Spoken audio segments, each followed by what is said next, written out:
Okay, now let's go back. No, don't show me. You look at it. Oh, you want to have the view. All right.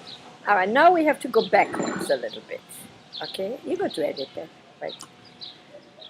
In 1940, okay, the Germans came to Belgium in 1939. No, I'm sorry, they got no. The Germans came in Belgium in June 1940.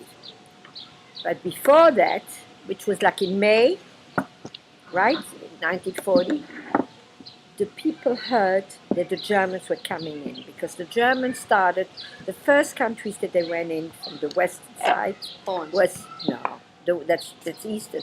From the west was Holland. They invaded Holland. Then they invaded Belgium, and then they invaded France. Okay, the three countries.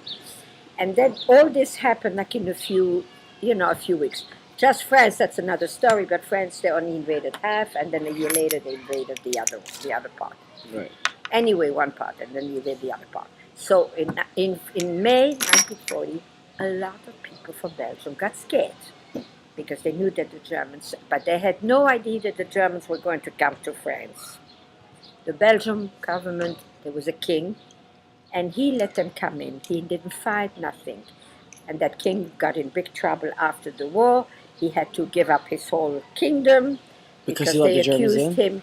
They accused him of being pro-Nazi because he didn't want to fight. He said, "We're Was he a too coward weak." or was he pro-Nazi? No, he was not pro-Nazi, but he remarried his second wife's father was a Nazi. So that's why he had all that trouble. Anyway, that was the great grandfather of the king that's now. Okay. Anyway, so a lot of Jews took trains and cars and whatever, and they tried to get into France. Okay, which was free at that time.